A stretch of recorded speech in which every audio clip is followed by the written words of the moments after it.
Olá, eu sou a Tamara Sanches, sou osteopata formada pelo IBO desde 2012, também sou professora e atendo no consultório. Atendo somente com osteopatia e atendo bebês e crianças, usando somente as mãos. Não uso aparelho, não uso nada, uso somente as mãos. E também com isso dou orientações para os familiares, para os tutores, para as babás, para os avós, para quem quer que seja que esteja na vida do seu filho ou da sua filha. Esse aqui é um crânio, de bebê, e ele tem as suas particularidades em relação ao crânio adulto. A gente consegue observar que tem, então, as suturas mais evidentes daqui do crânio, suturas também ao lado do crânio e atrás do crânio. Essas suturas elas ainda não estão formadas, por completo, exatamente porque o crânio do bebê ele vai crescendo, se desenvolvendo até formar então as suturas fixas do nosso crânio, como por exemplo, essa sutura aqui no meio do osso frontal, ela deixa de existir. Aqui atrás a gente vai ter uma sutura só entre os parietais e o occipital. Então, tudo isso ele vai se modificando conforme tem o crescimento do bebê. Uma coisa importante que os pediatras, de um modo geral, têm que avaliar sempre a questão da circunferência da cabecinha desse bebê, é exatamente para ver se essa cabecinha ela está crescendo de uma forma adequada, porque existem algumas questões que podem acontecer, que é o fechamento dessas suturas antecipadamente, e isso é ruim, Normalmente o bebê que tem esse fechamento antecipadamente, ele vai ter que fazer uma cirurgia para poder fazer a abertura dessas suturas. Então é muito importante a medição dessa circunferência do crânio do bebê. Outra questão também, quando a gente tem o que a gente chama de plagiocefalia, que são as alterações estruturais que deixa a cabecinha torta, falando de uma forma mais leiga. A gente tem que ver aonde e por que está acontecendo essa plagiocefalia. E essa plagiocefalia a gente consegue tratar com a osteopatia, usando as mãos. A plagiocefalia ela pode ser frontal, ela pode ser lateral, ela pode ser posterior, isso aí também varia muito de bebê para bebê. E isso vai variar também da rotina daquele bebê naquela casa, naquela questão familiar, Por isso, nós, como osteopatas, a gente também tem que aprender a orientar os pais, os tutores, quem quer que seja que esteja com aquele bebê.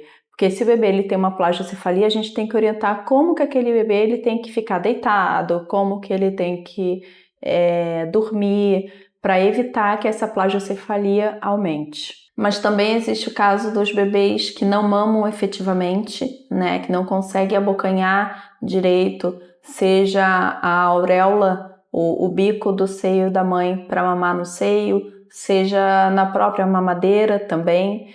Então, isso tudo pode estar relacionado ao crânio do bebê, porque o crânio está incluído também a questão de mandíbula, que no futuro, se tiver alguma disfunção, pode ser que dê alguma alteração de fala, de mastigação, enfim.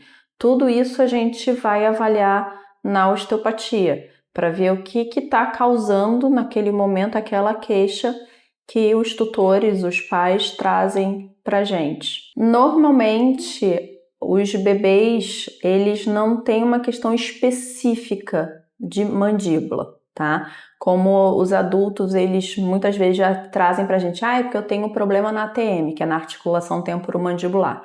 Normalmente os bebês não têm, mas eu já vi caso de bebê que não abria muito a boca, Porque tinha algumas outras questões, disfunções, tanto a nível craniano quanto a nível muscular. Bebês que não projetavam, porque quando o bebê ele vai abocanhar para mamar, ele tem que projetar para frente, né, a boca. Então ele não conseguia projetar para a boca. Mas isso não quer dizer que é um problema específico de ATM, por exemplo. Pode ser uma disfunção, às vezes, em palato, que é o osso que a gente tem aqui dentro da boca.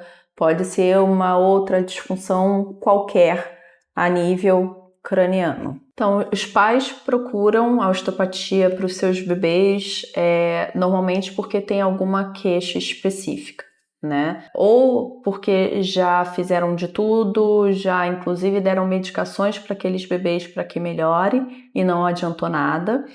Ou então porque alguém próximo já levou no osteopata e aí logo de início já procuram osteopatia. Tem dos dois tipos, né? Aquele que só vai como uma última tentativa ou aquele que vai já no início. Normalmente os pais procuram osteopatia para bebês por questões de cólica, por questões de disquesia, que está ficando bastante conhecida hoje em dia, que é a questão da alteração na evacuação daquele bebê, dificuldade de evacuação daquele bebê, problemas de refluxo, assimetrias cranianas, torcicolo, problema com a amamentação, que não está amamentando direito, ou então, dependendo da idade daquele bebê, né, se já estiver ali perto dos 6 meses, aquele bebê ainda não está ficando sentado direitinho para poder iniciar a introdução alimentar.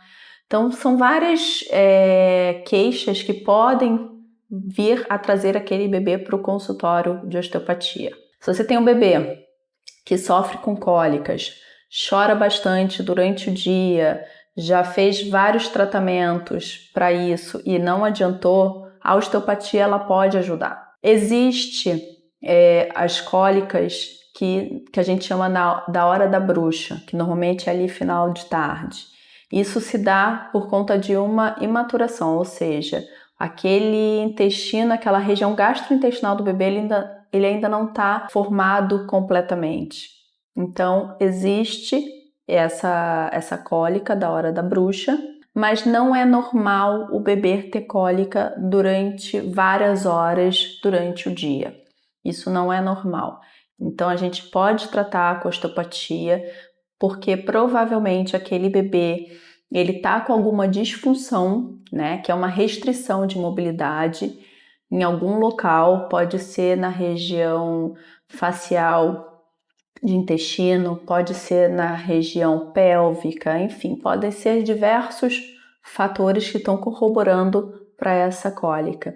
E com a osteopatia a gente consegue usar utilizando somente as mãos. A gente não precisa de nenhuma medicação, a gente não precisa de nenhum aparelho, é só as mãos que vão estar avaliando e tratando aquele bebê. Crianças, quando os pais nos procuram com alguma queixa dos seus filhos, não mais bebês, mas crianças que se comunicam, que falam, normalmente elas vêm por alguma dor, né, no primeiro momento. Eu já tive pacientes que vieram porque estavam com dor no joelho, eu tive uma paciente que veio por conta de dor de cabeça constante, já tinha feito tudo quanto era tratamento, inclusive medicamentoso, e não estava resolvendo, e com a osteopatia melhorou. Já tive paciente com dor na cervical, e todos eles, sem exceção, todos os pacientes, as crianças, né, que eu já atendi no consultório, a gente conseguiu melhorar a qualidade de vida dessas crianças. Por quê? Quando elas sentem dores, elas param de brincar, elas param de ser mais ativas como normalmente são, ou elas elas querem continuar fazendo o esporte que gostam. De repente, eu gosto de fazer uma luta ou futebol. Ela vai continuar fazendo futebol mesmo com dor e isso pode ser que machuque alguma outra região ou até mesmo aquela região que está com dor, porque o movimento não vai estar livre, não vai estar adequado para aquela criança fazer aquele esporte.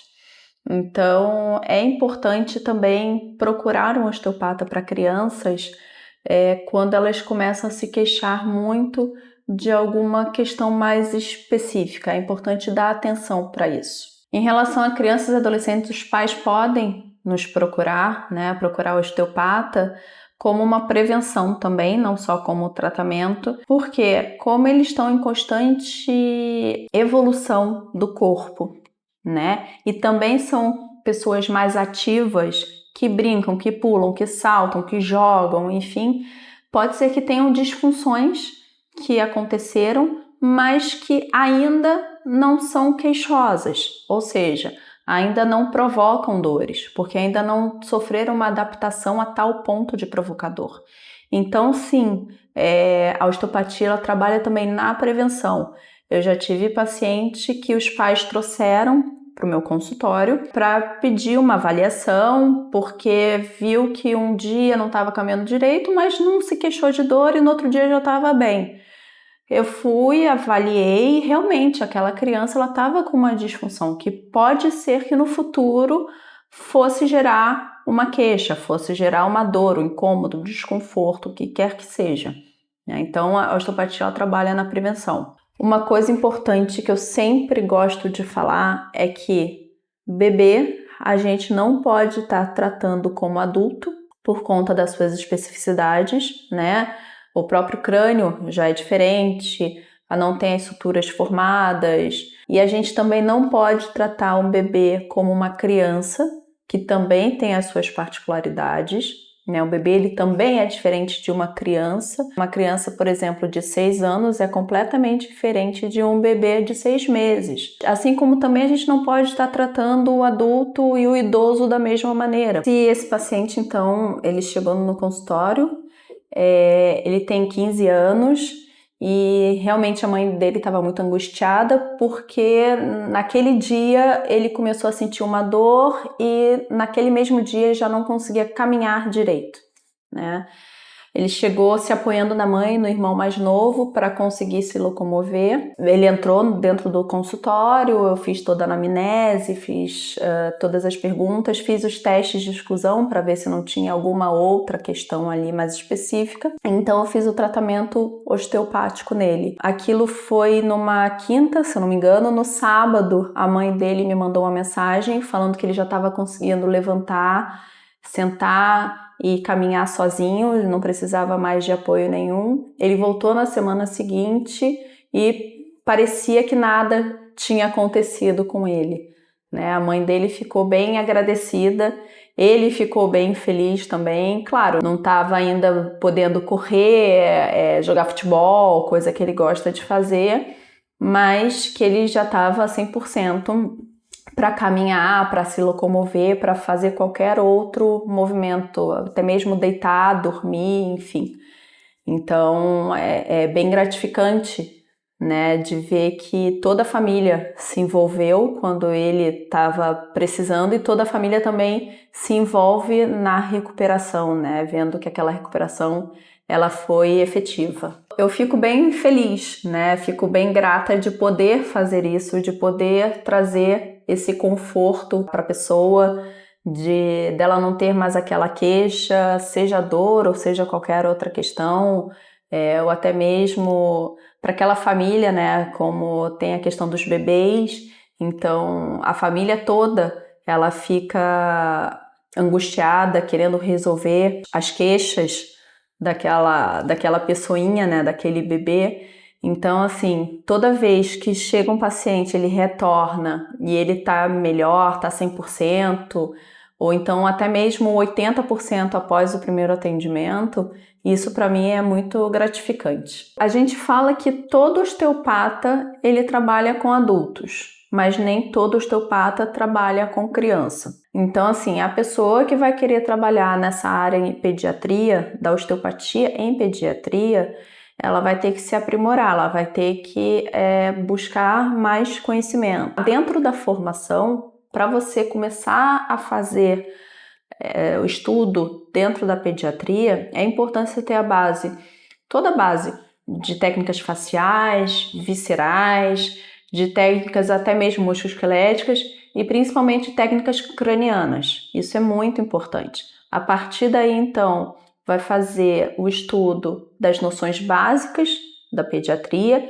e aí se aprofundar na pediatria com professores que já estão nesse mercado há muitos anos, né? Isso é muito importante.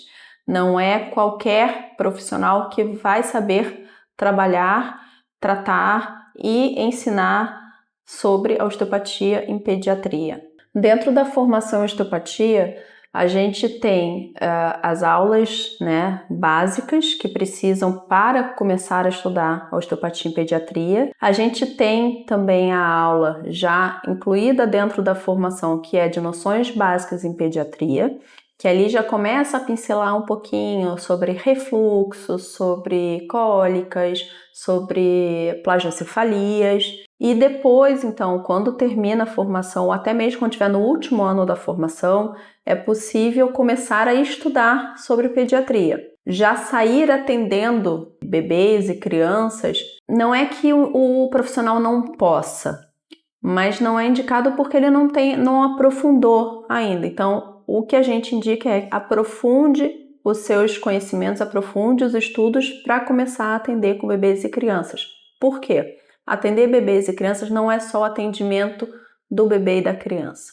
É o atendimento familiar, é o atendimento com orientação para aquele pai, para aquela mãe, para a babá, para a avó, para o avô, para quem quer que esteja na rotina do bebê. O GOT, dentro do nosso consultório, normalmente a gente faz em pessoas poliqueixosas. Normalmente, nem sempre. Mas são pessoas que têm queixas em vários lugares do corpo, vários pontos do corpo.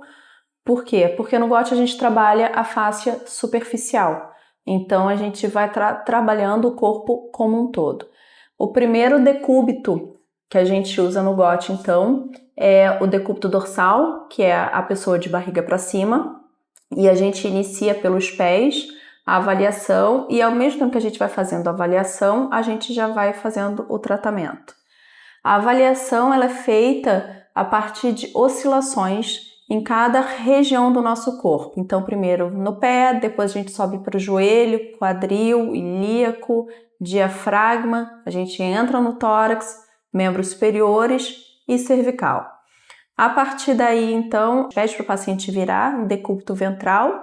A gente vai fazer a mesma coisa no decúbito ventral. Depois o paciente ele vira de lado para a gente fazer no decúbito lateral. E por último, então, o paciente sentado para poder ele ter o estímulo, né, de quando ele for ficar em pé. A gente nunca vai trabalhar somente um lado do corpo do paciente. A gente trabalha os dois lados do corpo, tanto para avaliação quanto para tratamento. Isso tudo dentro do GOT. Então, o GOT, ele iniciou, né, tem descrições dele na época de Still. O Still foi o criador da osteopatia, né, ele cria em 1872 a osteopatia, e ali, então, é falado já sobre o GOT.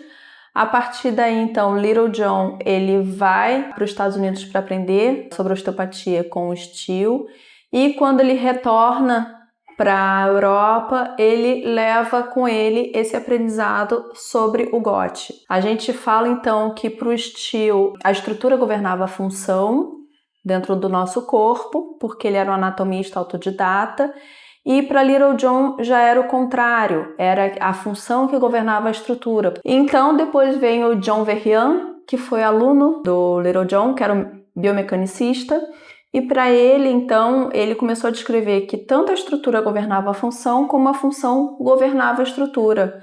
E com isso começou a ser mais difundida essa questão da fáscia dentro da osteopatia, do tratamento osteopático como um todo, globalizando todo o corpo e todos os seus segmentos, né? Que estava tudo interligado, tudo conectado, nada era segmentado. Quem trouxe para o Brasil o GOT foi o osteopata chamado Gilles Devron, né? O Gilles, ele era um francês, se eu não me engano, e ele trouxe a osteopatia, então, a pedidos do Bernard Keff. Ele deu aula do GOT aqui no Brasil e ele foi uma figura importante também para a osteopatia da Argentina, porque foi ele que levou a osteopatia para a Argentina, foi ele que fundou a primeira escola de osteopatia da Argentina, que está até hoje localizada em Buenos Aires. Então, dentro ainda da abordagem do GOT, a gente tem alguns princípios, né? A gente tem a regra dos 3 R's, que seriam rotina, ritmo e rotação, que a gente sempre tem que pensar nisso para poder aplicar o GOT, tanto para avaliação quanto para tratamento. E também a gente tem os trios de parâmetros, né? Que é o primeiro, mobilidade, motilidade e integridade articular. E o segundo trio, que seria a coordenação, correlação e estabilização desse segmento. E isso tudo também é baseado na lei da mecânica do nosso corpo, de como o nosso corpo ele se movimenta, de como o nosso corpo age dentro daquele meio, né? Dentro dos gestos, sejam eles gestos finos, motores, quanto gestos intrínsecos também. Eu começo a aula, então, falando um pouquinho sobre a história da osteopatia, contando um pouquinho aonde que o GOT estava descrito, porque ele é descrito desde os tempos de Still, né, em 1872, mais ou menos, que foi quando foi criada a osteopatia. Então, a partir daí, o GOT ele já tem alguns lugares que ele estava sendo descrito e depois ele para, né, de ser mencionado e ele retorna então a ser mencionado novamente ali por volta de 1917. Então eu conto essa história, né, da osteopatia, entrelaçando com a história do GOT e começo também a dar uma pincelada sobre a fáscia. Né? O que é a fáscia? Que hoje em dia as pessoas conhecem muito sobre fáscia, mas a fáscia dentro da osteopatia ela vem sendo destrinchada, ela vem sendo falada já há muitos anos. Desde o início da osteopatia ela já vem sendo abordada. Então, a partir daí eu começo a falar sobre a fáscia para aqueles alunos que não conhecem. Essa é a primeira aula que eles vão ter contato mais especificamente com a fáscia, né? Porque o GOT ele é dado no primeiro ano da formação, porque o GOT ele vai ser então a primeira abordagem facial que esses alunos vão ter e também ela é uma abordagem completa, né? Ou seja, a gente vai conseguir trabalhar todas as partes do corpo, membros inferiores, membros superiores, tórax, até cervical, crânio, a gente consegue trabalhar isso com o GOT e com isso também o aluno ele vai começar a ter uma visão mais ampla, né, da osteopatia, pensando num corpo como todo, porque até então o aluno ele está tendo aula mais de segmentos da pelve, membros inferiores, e o GOT ele vai ser mais amplo, ele vai ser mais dinâmico. Para os alunos, então, é tudo muito novo, eles são inseridos nesse mundo da osteopatia, né? E o primeiro ano é para começar a dar a base para eles, né? Do que é a osteopatia, começar a dar manualidade para eles. No GOT, eles começam a perceber, então, como quer trabalhar com a fáscia dentro da osteopatia. Então, por isso que o GOT, ele é ensinado no primeiro ano, juntamente com as técnicas de pelve, de membros superiores, de lombar, que são também dentro desse primeiro ano da formação. O profissional, então, que quer fazer a formação de osteopatia, ele vai trabalhar usando as mãos, né? Ele vai trabalhar com a maca e as mãos, somente, tanto para avaliação quanto para tratamento. Claro, tem a questão visual, né? A gente tem que observar, ver como é que está aquele indivíduo, aquela pessoa, como que chega no nosso consultório, mas a gente não tem nenhum outro instrumento. Então, é muito fácil da gente trabalhar com osteopatia por conta disso, porque a gente não precisa ter nenhum aparelho, além da maca. E, ao mesmo tempo, é muito gratificante porque a gente consegue atender aquele paciente e aquele paciente ficar bem em menos tempo, né? Então, isso também faz com que o cliente ele se fidelize ao nosso atendimento, porque a gente consegue resolver as suas questões em menos tempo do que se a gente estivesse fazendo uma outra abordagem qualquer. Se você quer conhecer sobre osteopatia, pode entrar em contato comigo através do Instagram ou pelo WhatsApp, tá no link da bio.